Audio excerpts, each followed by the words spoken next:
पर विराजमान परम आदरणीय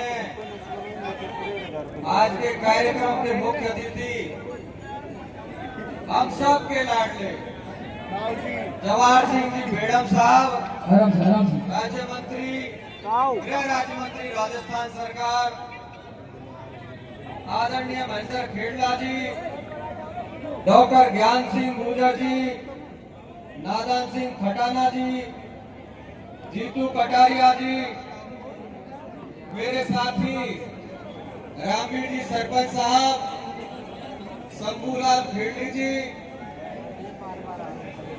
मुल्कराज पागड़ जी, देवेंद्र धावाई जी,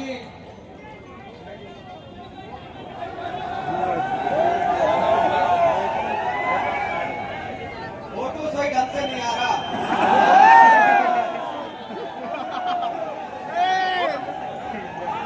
आप ठीक है?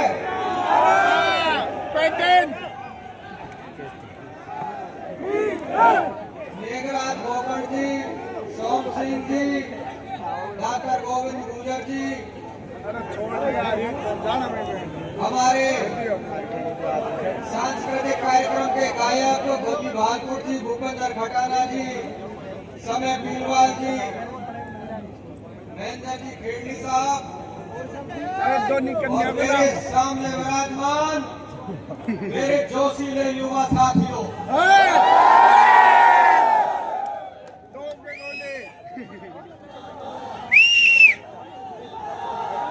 इस कार्यक्रम का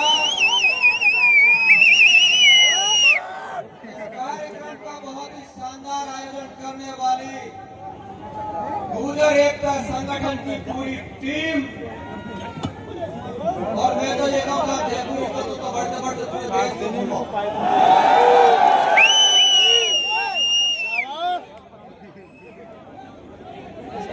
अब देखो मंत्री जी को जाना है और मुझे आप लोगों के बीच में ही रहना है। तसल्ली से थोड़ी देर के लिए सुनिए। ठीक है साहब, मैं जय बोलूंगा, आप सब लोग इतनी तेज जय बोलना जयपुर से और राजस्थान में पूरे में पार निकल जाए। नारायण भगवान की गुर्जर एकता जिंदाबाद, गुर्जर एकता जिंदाबाद, गुर्जर एकता जिंदाबाद, कर्नल फैसला हमारे, कर्नल फैसला हमारे।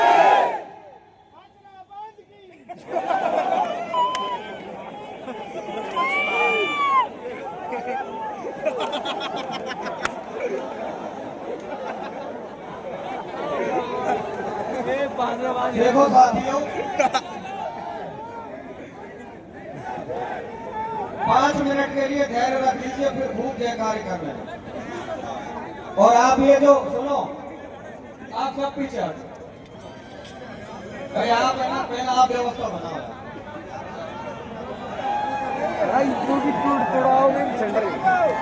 हाँ सही है साथियों, आपका जोश और जज्बा काबिल तारीफ है।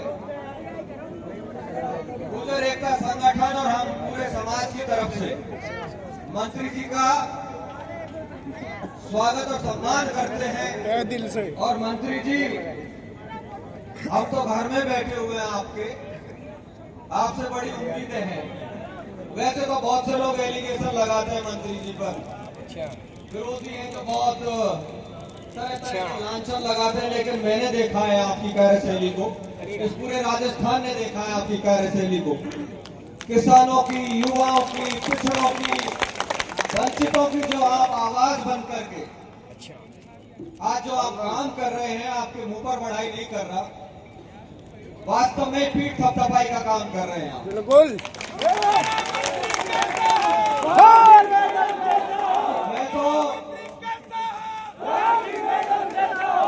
मैं तो ये सोचता हूँ कि एकमात्र जवाहर जी बेड़म हैं।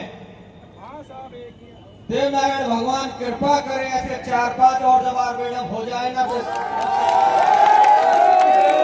राजस्थान और इस समाज का बेड़ा पार हो जाए। पैदा हो जाए तो हाकिम सिंह फैसला को खड़ा होने की जरूरत नहीं पड़ेगी, सारे काम वैसे ही हो जाएंगे। साधु के लाल की मैंने डॉक्टर साहब के जन्मदिन पर पीलूपुरा में आपसे निवेदन किया था। आज फिर इस मंच के माध्यम से आपसे आग्रह करता हूं, निवेदन करता हूं कि ये जो मांग पत्र सौंपा है इसकी अक्षर से पालना करवा दीजिए, हमारा भी जीवन धन्य हो जाएगा साहब। रीट 372 वालों को 8 साल हो गए दर दर की ठोकरें खाते खाते, सरकारें बदल गई, सिस्टम बदल गया, लेकिन आज तक वो पीआर वो दर्द जोखिम का बना हुआ है। क्योंकि मैं युवाओं के बीच में हूं और मैं युवाओं के भविष्य की बात कर रहा हूं आपसे। इस सरकार का, मुख्यमंत्री जी का और आपका मैं वादा कर रहा हूं आपसे, ये काम आप करवा दीजिए, लाखों की तादाद में हम आभार व्यक्त करने आएंगे आपकी चौखट पर।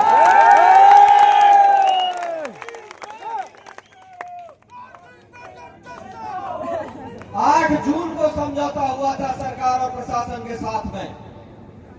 आज निवेदन कर रहा हूं मैं आपसे, मैं चाहता हूं कि सरकार के साथ में, प्रशासन के साथ में हम कोई टकराव नहीं करें, कदम से कदम मिला करके चले, ताकि समाज को फायदा हो, सरकार और सिस्टम को फायदा हो और युवाओं को भटकना नहीं पड़े।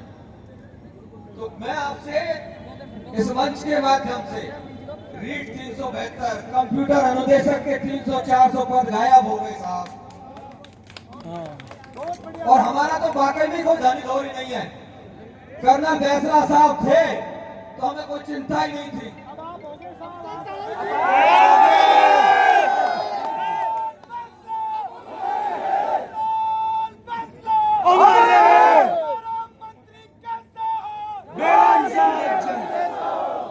आपने देखा होगा जब से कर्नल साहब गए, ये मेरा समाज, मेरे समाज के युवा जो भी कोई छोटा सा काम कर देता उसमें कर्नल बैसला ढूंढने लग जाते हैं। आप में भी कर्नल बैसला ढूंढ रहे हैं, मुझ में भी कर्नल बैसला ढूंढ रहे हैं। अब ये जिम्मेदारी हमारी है, कितना कर्नल बैसला बन पाते हैं, कितना नहीं बन पाते हैं।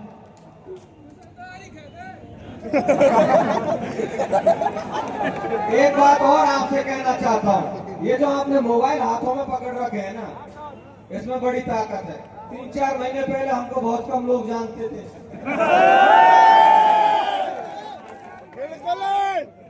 लेकिन एक चीज और कहना चाहता हूँ, हम सामाजिक लड़ाई लड़ रहे हैं और सभी नेताओं से, देखो राजनीति में विरोध होता है और समाज नीति में सहयोग होता है। हमारा छोटा भाई भी अगर कोई काम कर रहा है तो मुझे उससे कोई जलन नहीं होनी चाहिए, मुझे उससे कोई कंपटीशन नहीं होना चाहिए, मुझे उसका सहयोग करना चाहिए। बिल्कुल। तो मैं युवा साथियों से कहना चाहता हूँ, जहां भी कर रहे हो, जिस जिले में, तहसील में, पंचायत में, कहीं भी आप काम कर रहे हो, एक दूसरे का सहयोग करो, एक दूसरे का हाथ थामो और आगे बढ़ो। और दूसरी चीज, हमारी लड़ाई उनसे है, सुनिए भाइयों, हमारी लड़ाई उनसे है जो हमारा हक और अधिकार छीन रहे। हमारा किसी जाति से, किसी वर्ग से कोई संघर्ष नहीं है। तो सभी समाजों के साथ में सामंजस्य बैठा करके चलें। मैं नहीं चाहता कि हम किसी से टकराएं, लेकिन मैं ये भी नहीं चाहता कि कोई हमसे टकराए हम चुप रह जाएं।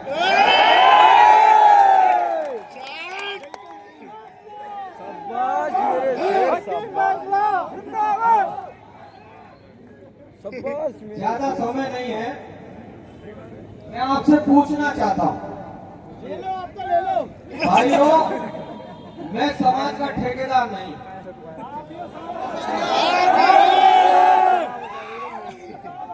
मैं समाज का ठेकेदार नहीं हूं, मैं समाज का पहरेदार हूं। और मैं आपसे पूछना चाहता हूं आज दोबारा इस मंच से, हमारी पहरेदारी में कोई कमी तो नहीं है ना? तो कोई माई का लाल पैदा नहीं हुआ जो मेरे होते हुए आपके हक और अधिकारों पर कुठाराघात करते हैं। बहुत बहुत धन्यवाद।